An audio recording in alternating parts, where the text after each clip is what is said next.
안녕하세요. 딸바 책방 DJ 앨리스입니다. 오늘은 지난주에 예고해드린 대로 게스트분과 함께 책 용서의 나라를 가지고 이야기해보도록 하겠습니다. 오늘 바로 게스트 김민정님을 모셔보도록 하겠습니다. 안녕하세요. 네. 안녕하세요. 안녕하세요. 네, 김민정님 오늘 와주셨는데 소개를 먼저 부탁드릴게요. 네, 김민정이고요. 저는 닉네임을 민댕이라는 닉네임을 민댕. 쓰고 있는데요. 네, 대구에서 왔습니다. 네, 그럼 민댕님으로 불러드리면 될까요? 이건 아이디신 건가요? 아니면 뭐 활동명이시기도 하고.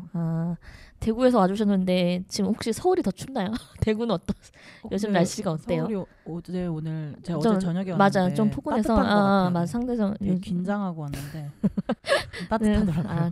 맞아, 이번 한 이틀 좀 풀렸었고 오늘 김민정님을 저희가 모셔봤는데 어떻게 섭외된 분이지? 또 저분은 어떤 분인지 되게 많이 궁금해하실 것 같아요. 섭외 과정 좀 말씀을 드리면 제가 인스타로 이 오늘 다룰 용서의 나라라는 책을 좀 검색을 해봤는데 그 책을 읽으신 리뷰를 제가 우연히 보게 됐어요. 그래서 이 리뷰 내용을 읽고 모셔서 같이 이 책 얘기를 해주시면 되게 좋은 얘기들을 또 해주실 것 같다는 좀 기대가 있었고 또 책도 굉장히 많이 읽으시더라고요. 그래서 하시고 계신 1위 여성주의 관련 여성 운동을 함께 하고 계시는데 그런 부분에 있어도 이제 우리 오늘 와주신 게스트분인 김민정님께 대한 개인적인 호기심도 많이 생기더라고요. 그래서 어떤 일을 하고 계시고 어떤 가치와 삶을 살고 계신 분인지도 여러분들과 함께 이야기 나누고 싶다는 생각이 있어서 오늘 이렇게 어렵게 모시게 됐습니다. 대구에서 와주셔서 너무 감사드려요.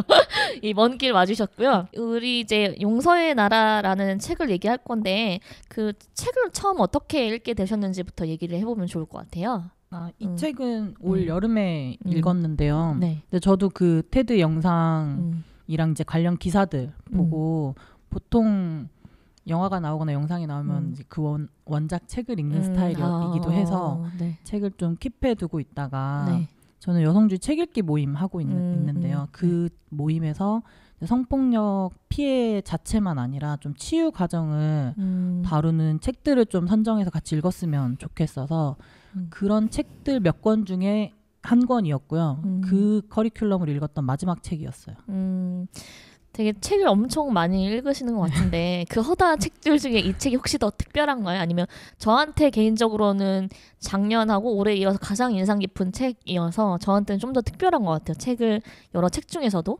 근데 민정님께서는 혹시 그 책들 중에 유독 더 마음이 애착이 가는 책인지 더 의미가 있는 책인지 어떤 면에서? 이 책은 사실 좀 흔하게 만나는 내용은 아니어서 사실 성폭력을 다룬 책들은 많이 있기도 하고 그게 소설이 됐건 혹은 이론서가 됐건 근데 이 책은 좀 그런 책하고는 좀 다른 구별이 있기도 하고 사실 또 실제 일인데 가해자랑 함께 어떤 사건을 해결해 나가고 서로가 또 치유해가는 과정은 저는 살면서 사실 거의 만난 적이 없는 이야기라서요. 이렇게 읽으면서도 좀 진부하지만 이게 진짠가 생각 계속 했던 것 같고 그래서 되게 읽으면서도 좋았지만 읽고 나서도 이런 책들 계속 만나고 싶다는 생각했던 것 같아요.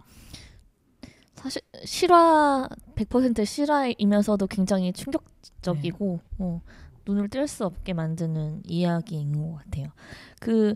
되게 긴장 아까 많이 하셨다고 하셨는데 너무 청산뉴스로 역시 책 토론을 하셨던 그런 것들이 나오지 않나라는 생각이 들고 처음 저희 팟캐스트를 좀 출연을 요청을 드렸을 때 혹시 어떠셨는지 좀 당황스러우실 수도 있을 것 같아요. 저희가 아직 많이 알려지지 않아서 이게 사기 아닌가요? 이상하다.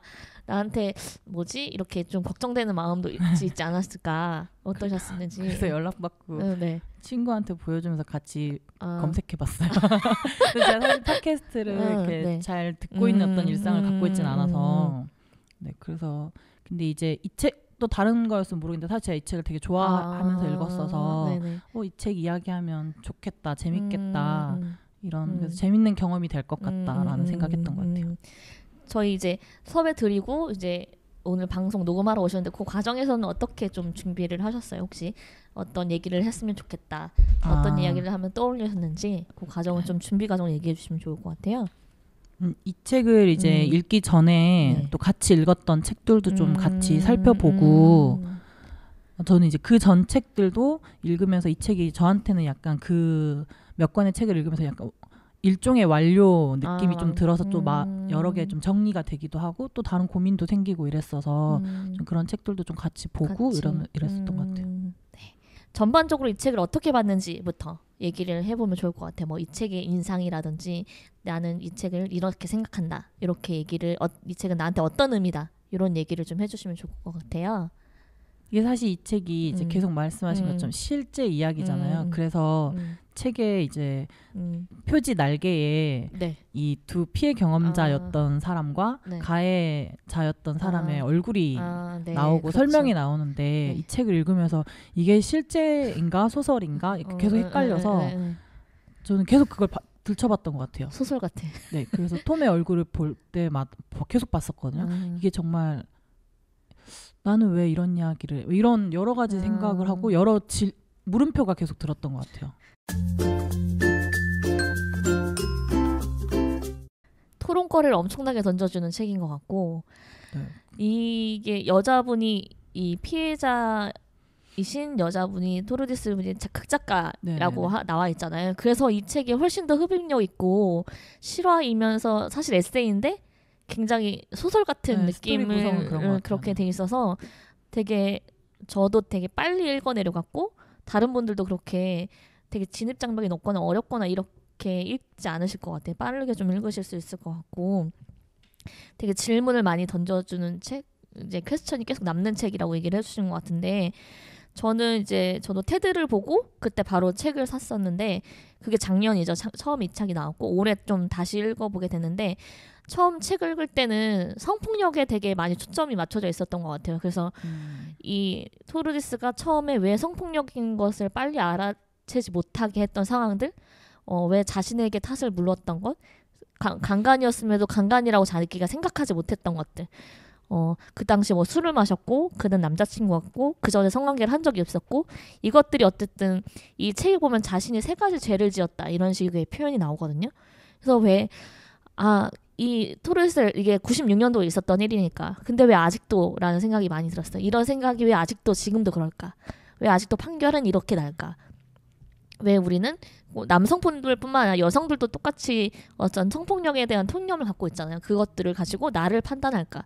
오히려 그런 것들에 좀 대한 분노가 있었다면 지금 올해는 저희가 딸바 책방을 준비하면서 관련 인터뷰들을 많이 봤거든요. 그래서 이 두 사람이 둘이 함께하는 작업에 대해서 어떻게 생각하고 있는지 그리고 지금 어떤 프로세스를 밟고 있는지 그런 것들에 대한 기사들을 많이 보게 됐어요. 그러면서 이 토르디스와 톰 두 사람에 대해서 더 많이 관심과 애정이 생긴 것 같아요. 어떤 행보를 해나갈지 너무 기대가 되고 그 중에서도 이제 토르디스나 톰이 주는 의미가 다른 것 같아요. 토르디스는 일단 피해자에 대한 어떤 우리가 스테레오 타입이 또 있잖아요. 되게 성폭력이라고 생각하면 회복할 수 없는 치명적인 무엇이라고 생각하잖아요. 그게 물론 굉장히 큰 상처고 회복하기 힘들지만 그렇게 단정짓지 않는 거, 힘을 가진 사람이고 당당하게 살아갈 수 있고 행복할 수 있는 사람. 우리는 뭐 성폭력 피해자가 웃으면 그때 이거 진짜 맞아? 그때 정말 성폭력 사건이 있어. 이런 식으로 보잖아요. 지금도. 어떻게 정상적으로 생활할 수 있지? 이런 것들을 다 깨서 너무 좋았고 테드 강연이나 이제 인터뷰 같은 거 보면 엄청 당당해요. 이 여성이. 그게 너무 좋았어요. 그게 말로만이 아니라 정말 수치는 나한테 1%도 없다. 이건 내 것이 아니라 가해자의 것이다라는 게 되게 눈빛이나 행동으로 다 뿜어져 나오는 것 같아서 너무 좋았고 그걸 깨준 분이고 그 어린 나이에 어떻게 용서를 하겠다는 생각을 했을까라는 것도 그 힘이 어디서 나왔지? 이것도 되게 궁금한 지점인 것 같아요. 이 분에 대해서. 그리고 저는 근데 더 개인적으로 더 관심이 가는 사람은 톰인 것 같아요. 아무래도 가해자이고 우리가 가해자의 이야기를 한 번도 들어보지 못했기 때문에 더 관심이 가고 이 사람이 자신에 대한 비판을 대하는 방식도 굉장히 그 태도가 좋은 것 같아요. 그 했던 일과는 별개로. 그래서 이 인터뷰들을 보면 자신에 대한 비판에 대해서 자기는 얘기할 권리가 없다고 얘기를 하거든요. 그냥 자신이 할 일은 그냥 거짓하지 않고 솔직하게 정직하게 어떤 일이 있었고 우리가 어떤 과정을 밟아나가고 있는지 얘기를 하는 것이고 그 여러 피드백들이 되게 의미 있는 피드백들이 많아요. 그래서 가해자는 뭐랄까 이렇게 죄 고백을 하는 것만으로 칭찬받고 영웅이 될 수 있다 이런 것들도 있고 이런 뭐랄까 정말 일부겠지만 가해자들이 피해자에게 접촉하려고 할 수 있고 뭐 이런 문제점들이 있는데 그런 것도 피해자들이 가해자인 톰을 보면서 어쨌든 충격이나 트라우마가 다시 복귀될 수도 있고 이런 것들을 얘기하면서 그것들을 수용해서 용어나 앞으로 강의를 하는 대상이나 방식이나 이런 것들을 계속 수정해 나가고 있다고 하더라고요. 그래서 그런 것들이 굉장히 의미 있는 그런 모습인 것 같아요. 그리고 이제 인터뷰를 보시면 아시겠지만 그 톰의 제스처나 표정이나 이런 것들이 정말 사죄를 구한 정말 진정성이 느껴지는 사과라는 생각이 들고 이게 막 자랑하고 뭔가 자신의 짐을 덜어내기보단 책임을 지는 방식이라는 느낌이 저는 확실히 좀 들어서 좀 새로운 좀 더 관심이 가고 왜 톰은 되게 잘 자란 사람이잖아요. 그럼에도 불구하고 어떻게 성폭력이 일어났는가에 대한 이야기를 좀 들어봐야 될 것 같아요. 이 책에서도 이제 자신이 어떤 생각을 가지고 있었는지 주변에서도 경제적으로도 안정되고 부모님도 좋으신 분이고 주변 사람들이 다 여성에 대해서 뭔가 존중하는 사람들임에도 불구하고 자신한테 있었던 어떤 그 문화적인 것 여자친구는 소유해도 되는 것 어떤 남자친구고 이미 성관계를 했으면 나한테는 어떤 식의 권리가 갖고 있다는 것 뭐 그런 것들이 있다는 얘기들을 하는 것들이 있기 때문에 우리가 실제적으로 성폭력을 줄이는데 정말 도움이 될 수 있는 방법이 될 수 있을 것 같아서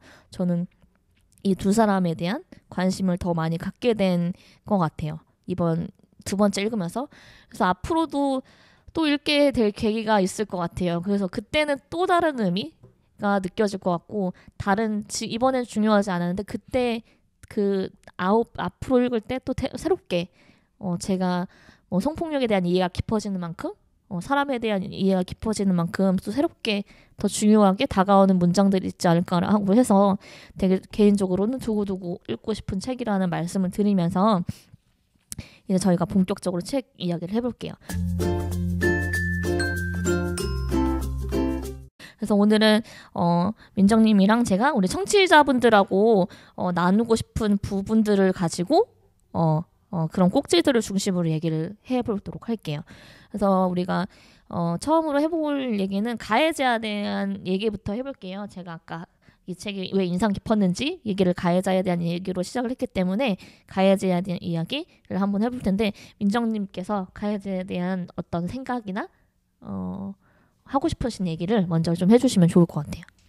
이 책을 읽으면서 이게 소설이 아닐까라고 생각했던 건 사실은 톰 때문인 거죠. 사실은 토르디스보다는. 그리고 성폭력 피해 경험을 다룬 책이나 수기들은 아주 많이는 아니어도 계속 만나왔던 이야기이기도 하거든요.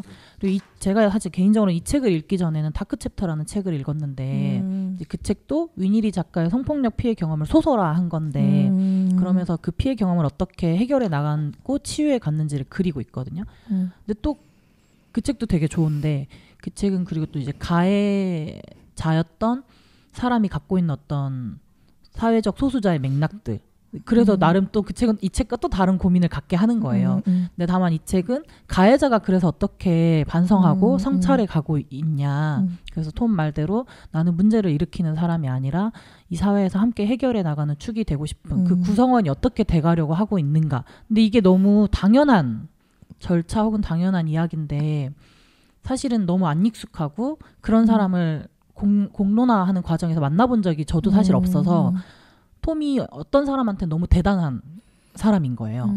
그리고 한편으로는 본인들도 왜 미화될까 봐 되게 고민하고 걱정하고 있잖아요. 근데 사실 톰의 사례는 그냥 너무 지극히 되어야 될 이야기들인데 우리는 너무 그런 사람을 만나보지 못하고 그런 해결 과정을 사실은 만나보지 못해서 왜냐하면 피해 경험자도 제대로 치유되지 않는 과정들만 계속 보아왔고 최근에 올해는 특히 미투 운동 이야기를 하면서 각종 많은 피해 경험에 대해서 재판이 됐건 혹은 사람들의 반응이 됐건 여론들이 피해 경험자를 더 몰아가고 있는 모습들을 너무 많이 봤어서 이 책이 사실 좀 실제감이 없었던 건 거예요. 근데 저는 이 책 읽으면서 되게 또 다른 톰. 근데 한국에서 톰 같은 사람의 이야기가 너무 궁금한 거예요.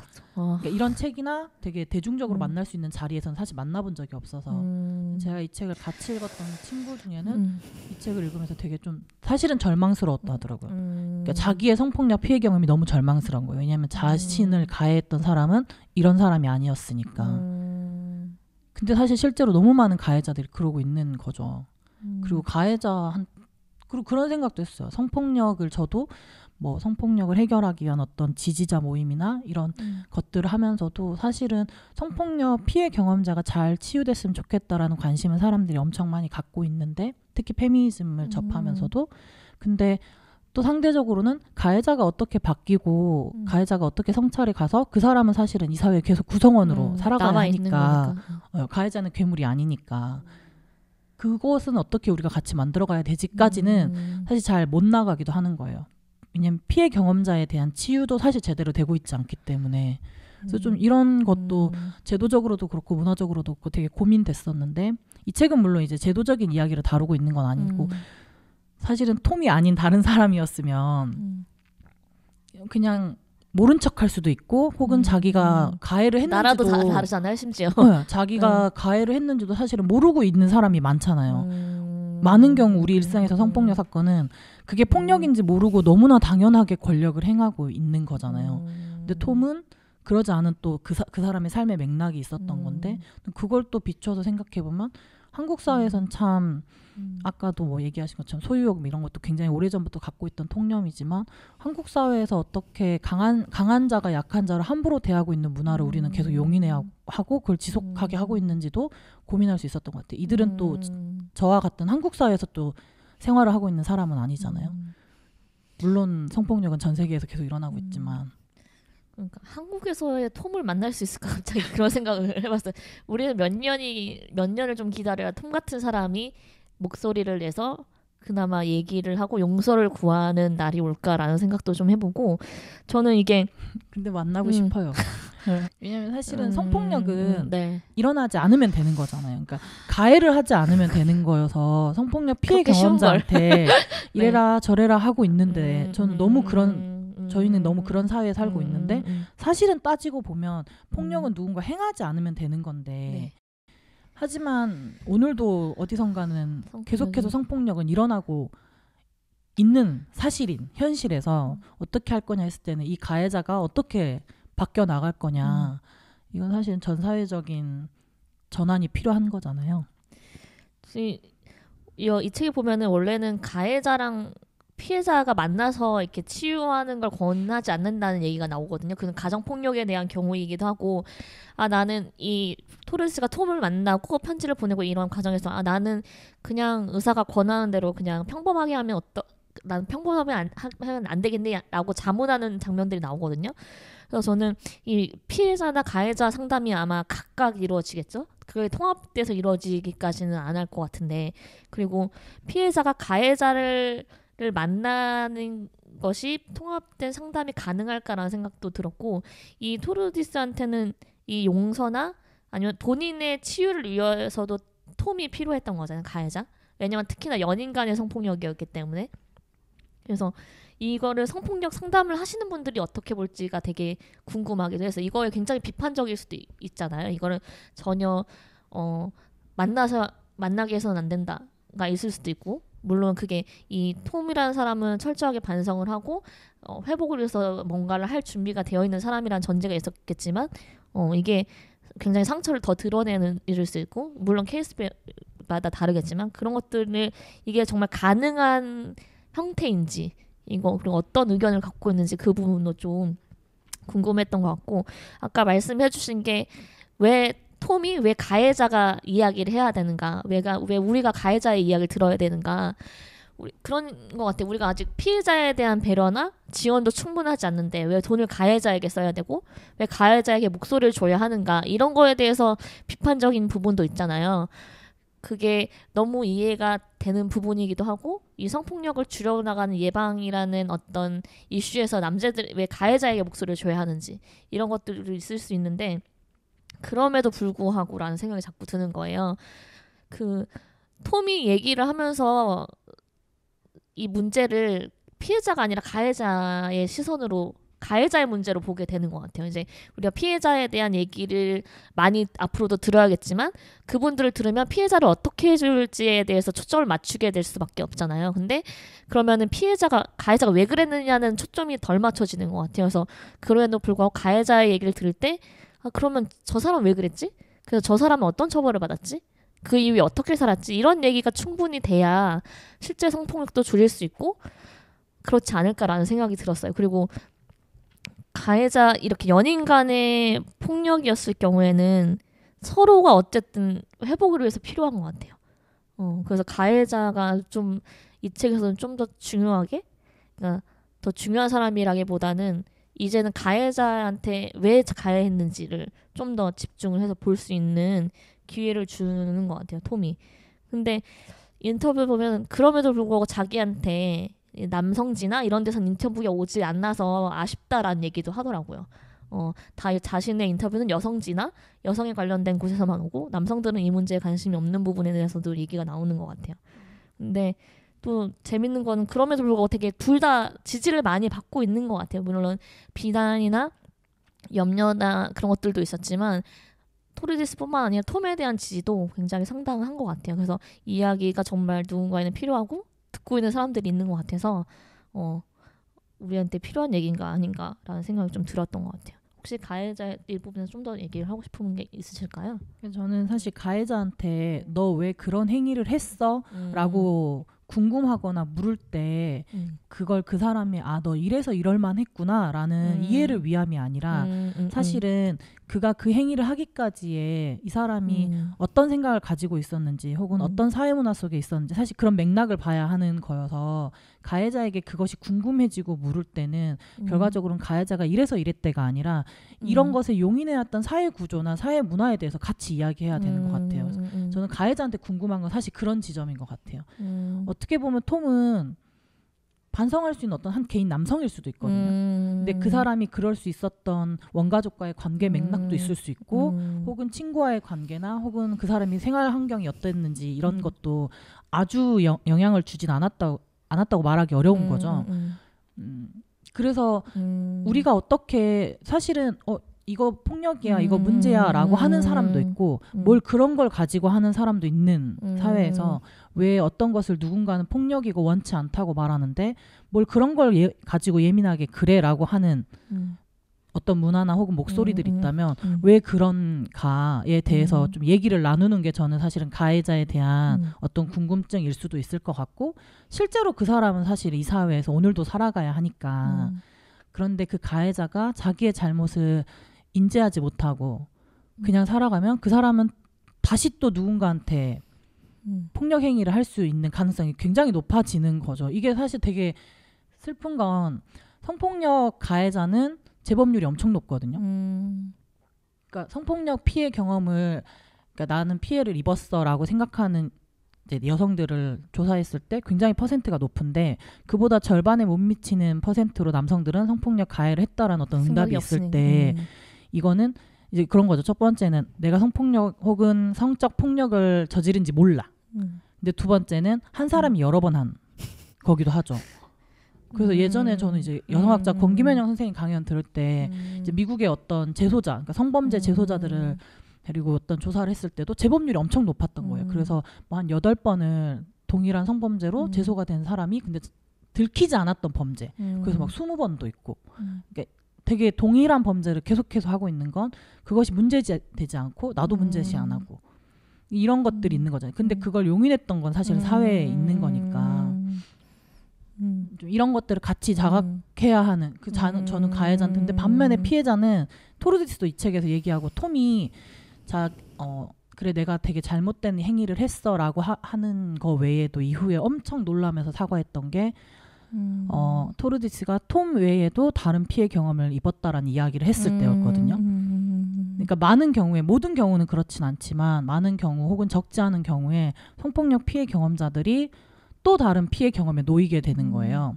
그것은 이제 아까 처음에 말씀하셨던 것처럼 이것을 수치스럽게 생각하거나 혹은 내 잘못으로 받아들이게 되거나 혹은 사회에 여전히 존재하는 통념 속에 자기 신뢰, 자기애 속에 있지 못한 경우에는 또 다른 폭력에 노출돼도 계속 그런 환경이 있을 수 있는, 이게 사실 되게 이상한 거죠. 피해 경험자는 치유되어야 되고 그 폭력에 다시 노출되지 않아야 되는데 계속해서 누군가 노출되고 있고, 가해자는 근데 자기가 한 것이 폭력인지 모르고 계속 그 가해를 하고 있고. 그 가해자에 대한 얘기에서 이렇게 왔는데, 아마 가해자 개인에 대한 이야기뿐만 아니라 가해가 가능한 허용하는 문화적인 부분도 같이 살펴봐야 된다, 그 얘기를 해주신 것 같아요.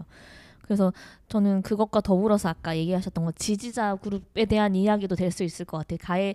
톰이 똑같이 가해를 한 사람이지만 어떻게 그게 가능했는가, 어떻게 저 사람은 사죄를 하게 됐는가, 이게 정말 개인적인 차원의 일이 아니라 다른 사람에게도 적용될 수 있는 일일까라는 부분에서 지지자 얘기를 해보면 좋을 것 같아요. 아까 말씀드린 것처럼 가해자의 주변에 어떤 사람들이 될 수 있고, 피해자 주변에 문제가 될 수도 있고, 그래서 이 책을 읽으면서 지지자에 대한 생각을 좀 더 하시게 됐다고 하셨잖아요. 그 부분을 얘기해 주시면 좋을 것 같아요.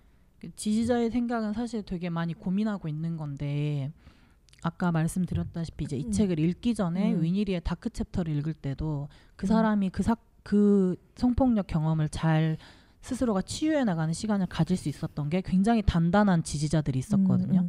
그러니까 나의 경험을 이야기할 수 있고, 혹은 지금 나의 상태를 그대로 이야기할 수 있는 친구들, 그런 관계들이 되게 단단하게 있었는데, 위니리가 이제 예전에 얼마 몇 개월 전에 한국에 왔을 때 지지자를 잘 선별해야 된다는 어떤 이야기를 했어요. 그러니까 모든 사람이 성폭력 피해 경험에 지지자는 되지 않고 내 주변 사람이 모두 나를 지지자가 돼주지 않는 거예요. 성폭력에 대한 통념이 사실 여전히 강하니까. 그런 이야기를 할 때 그 행사를 같이 하셨던 여성주의 상담하시는 김민혜숙 선생님께서는 또 더해서 하신 말이, 지지자 선별하는 거 사실 선별해서 내 곁에 단단한 지지자들을 두는 거 굉장히 중요한데, 한편으로는 지지자들에 대한 여유도 필요하다라는 이야기를 하셨던 건, 사실 이제 피해 경험자가 지지자가 조금이라도 자기에게 어떤 호응을 안 해주는 것 같거나 이렇게 했을 때 사실 또 그게 굉장히 2차 피해처럼 느껴져서 오히려 지지자들과 또 틀어지는 경우들이 생기는 거예요. 사실은 특히 어떤 단체나 공동체 내 문제 해결을 할 때, 그러니까 같이 어떤 것을 만들어가는 구성원들 사이에서는. 그랬을 때 이제 김민혜 선생님께서는 그러니까 어떤 사람 지지자인 사람이 완벽할 수는 없는 거여서 그런 이야기를 서로 여유 있게 나눠주고, 하지만 부족하지만 계속 가져갈 수 있는 관계들을 차곡차곡 쌓아가는 게 사실은 피해 경험자한테도 엄청난 자원이 되는 이야기들을 하셨거든요. 저는 성폭력 피해 경험자와 성폭력 문제 해결에서는 그 주변에 되게 단단한 어떤 공동체나 지지자들, 그리고 그 구성원들이 서로 변화를 위해서 노력하는 건 엄청 중요한 거라고 생각하거든요. 그리고 그거는 동시에 가해자 곁에서도 쟤는 저렇게 폭력을 저지른 애야 하면서 완전 쓰레기 취급하고 버려지는 게 아니라, 이 사람이 이러한 잘못을 한 것을 명확히 서로가 자각하고, 하지만 네가 이 행위를 계속 되풀이하면 안 되는 거, 그리고 하지만 다시 네가 이 사회의 구성원으로 우리가 함께 어떻게 변화해 나갈 것인지를 옆에 있는 가해자에게도 사실은 옆에 있는 지지자라기보다는 그런 관계가 저는 필요하다고 생각해요. 근데 그래서 사실은 이 책은 저는 개인적으로는 토르드스의 치유 경험의 책이 아니라, 이미 이제 토르드스는 사실은 그런 시간을 가진 뒤에 톰을 제안한 거여서, 사실 이 책은 토르드스라는 단단한 지지자를 만난 톰의 치유 경험이라고 저는 생각하거든요. 한편으로는 사실 감동적인데 갑자기 근데 그런 만남을 사실 갖기 어려운데, 한편으로는 사실은 토르드스에게도 그 사건을 명확히 같이 경험했던 유일한 사람인 거잖아요. 그 얘기를 나눌 수 있는 유일한 사람이 또 아이러니하게 톰인 두 사람인 거잖아요. 다른 사람이 해줄 수 없는 거. 네, 그래서 서로에게도 사실은 그 치유 과정에 누군가 가타부타 말할 필요 없는 어떤 관계가 오롯한 좀 어떤 시간을 가질 수 있었던, 이 관계를 정의할 수 있는 말이 없는 것 같아요. 근데 사실 실제 현실에서는 어렵죠. 그리고 아까도 말씀하셨던 것처럼 피해 경험자가 가해자를 쉽게 대면하는 건 사실은, 왜냐면 내가 정말 잘못했고 어떻게 변화할 수 있을까를 고민하지 않는 가해자가 피해 경험자를 만났을 때 오히려 굉장히 많은 상처나 트라우마를 만들어낼 수 있으니까 사실은 현실에서는 어렵죠. 이게 말이 좀 이상한데, 톰한테 토르드스 엘바는 참 다행인 것 같아. 행운인 것 같아요. 토르드스 엘바가 정말 치유하지 안 했을 수도 있고 않기로 결정했을 수도 있고 전혀 다른 방식으로 삶을 갔을 수도 있는데 본인이 어쨌든 치유를 하겠다고 회복을 위해서 싸워 나간 거잖아요. 긴 시간이 걸렸죠. 어쩐 그래서 본인 나름대로 완결을 하고 그 다음에 톰을 만난 거기 때문에 톰한테도 어떻게 보면 용서받을 수 있고 회복해서 다시 살아갈 수 있는 계기를 만들어준 것도 사실 토르디스고 네. 그렇게 끌고 나간 것도 토르디스고. 그래서 토르디스가 막 이 책에서 그런 것도 있잖아요. 내가 여기서 톰의 이 징징거림을 받아줘야 하는 건가? 막 이런 생각. 누가 피해 경험자지? 막 이런 생각도 하잖아요. 근데, 너무 자책하고 이러니까 이게 반복된다는 얘기를 하잖아요. 근데 이런 토르디스도 사실은 굉장히 오랜 시간 자기를 망가뜨렸다. 그냥 그것을 뒀다라고 하지만 그 과정에서도 특히 엄마도 그렇고 그리고 이제 막 이게 완전 또 엄청난 러브 스토리잖아요. 누구? 비디르와 그 남편과의 어디 스웨덴에서 살고 있네 뭐 이러던데. 그래서 왜 또 남편이 이 두 사람이 만날 때 두 사람에게 축복을 빌어준다면서 그 부분이 하잖아요. 저는 되게 감동 포인트였고 어떻게 이럴 수 있기도 했는데 그런 되게 단단한 믿음과 사실 그런 사람들이 곁에 있어서 원래도 되게 강한 사람이어서 자기를 신뢰해서 이겨낼 수 있는 사람도 엄청 많지만 주변에 굉장히 단단하게 서로 관계를 이어가는 사람이 있으니까 나를 굉장히 신뢰하고 또 그 신뢰를 서로가 나눌 수 있고 사람은 사실 그렇게 살아가는 게 엄청 중요한 거죠. 혼자 살아가는 게 아니니까. 그래서 지지자에 대한 건데 어떻게 보면 사회가 이 가해자들을 어떻게 수용할 것인가에 대한 문제도 되고 그렇죠. 사회가 사실은 어떻게 피해 경험자한테 지지자가 돼줄 거냐. 저 개인의 일 수도 있을 것 같아요. 저는 지금으로서는 톰을 지지할 수 있을 것 같아요. 근데 다른 사람의 경우도 그럴 것인가라는 것도 있고 그거를 제3자가 볼 때 어떻게 보일까? 내가 비난받지 않을까라는 생각도 들고 이 사회나 주변 가족들이 이 사람을 어떻게 수용하나도 있는데 이 톰이 자기 자신을 어떻게 수용하는가가 되게 중요한 것 같아요. 이게 이 사람이 자기의 정체성을 어떻게 바라보고 있을까? 처음에는 그 치유나 용서를 받기 전까지는 본인을 가해자라고만 모든 것을 가해자로 설명하고 괴물이고 행복할 자격이 없고 그런 존재로 보다가 그 이후에 용서를 하는 과정을 거친 이후에 이 죄를 그대로 인정하면서도 그걸 경감시키지 않으면서도 책임을 지지만 자기의 삶을 살아나갈 수 있는 이게 되게 중요한 것 같아요. 이제 이게 가해자인 톰뿐만 아니라 피해자인 토르디스도 그 피해자나 가해자라는 말에 함몰되지 않고 살아가는 부분이 저는 제일 중요하다고 보고 그래서 그 토르디스가 그 톰을 만나러 가려고 아빠랑 얘기하는 장면이 나오거든요. 거기서 뭐라고 하냐면 너 그 사람 만나서 뭐 하려고 해? 막 이렇게 막 화를 내시니까 토르디스가 이렇게 얘기를 해요. 저를 피해자로 그를 가해자로 축소해서 보신다면 당연히 이 상황을 이해하기 힘드실 거예요. 하지만 우리 두 사람은 그 이상의 존재예요, 아빠. 이 말 하는 게 너무 감동스럽고 사실 대단하고 이 8년간은 이 사람들끼리 어떤 대화를 나눴고 어떤 신뢰가 있으면 이런 얘기를 할 수 있을까라는 생각이 들고 이게 두 사람 모두에게 치유다라는 생각이 확실히 들었던 것 같아요. 그래서 흔하게 만날 수 있는 경험은 사실 분명 아닐 텐데 근데 그렇다고 절대 만나지 못할 이야기는 이미 아닌 거죠. 톰과 이미 시작됐으니까. 토르디스를 만났으니까. 이게 저도 그런 게 되게 고민이었는데 누군가가 너 그거 잘못됐어 라고 이야기할 때 사람이 몸으로부터 오는 경직이 있잖아요. 근데 사람들은 사실은 막 다 완벽하게 막 자로된 듯이 어떤 일을 행하고 살아가지 않기 때문에 실수를 엄청 많이 하고 하잖아요. 그래서 막 그런 얘기도 있잖아요. 누구나 실수를 해 이런 얘기인데 저는 이 말을 절반만 동의하는데 누구나 실수를 하는데 그 뒤를 어떻게 할까가 엄청 중요하다고 생각하거든요. 누구나 실수는 하니까 그냥 지나가는 것이 계속해서 어떤 문제들을 만들고 있는 거라서 그래서 좀 자기 자신에 대한 어떤 경직에 대해서도 계속해서 좀 바라보는 거 그런 것들이 모든 사람한테 사실 되게 필요한 저한테 좀 고민은 그런 것 같아요. 나의 경직에 대해서 내가 어떻게 받아들이고 그것을 어떻게 풀어갈 것인가. 이랬을 때 굉장히 많은 문제들에 대해서 좀 다른 태도를 가질 수 있는 것 같아요. 내가 실수나 잘못했을 때 그 이후에 어떻게 과정을 밟아갈 것인가. 그걸 안 받아들이게 되는 거예요. 받아들이기 힘들 것 같은데. 근데 정말 힘들죠. 너 이거 잘못됐어 혹은 너 이건 아닌 것 같아 라는 혹은 문제 제기가 될 때 사람은 그걸 받아들이는 게 누구나 힘들 것 같아요. 저희가 그래서 가해자 또 지지자의 문제 이렇게 얘기를 좀 해봤고요. 1부는 여기서 마무리하고 2부에서 계속 이야기를 진행해 가도록 하겠습니다.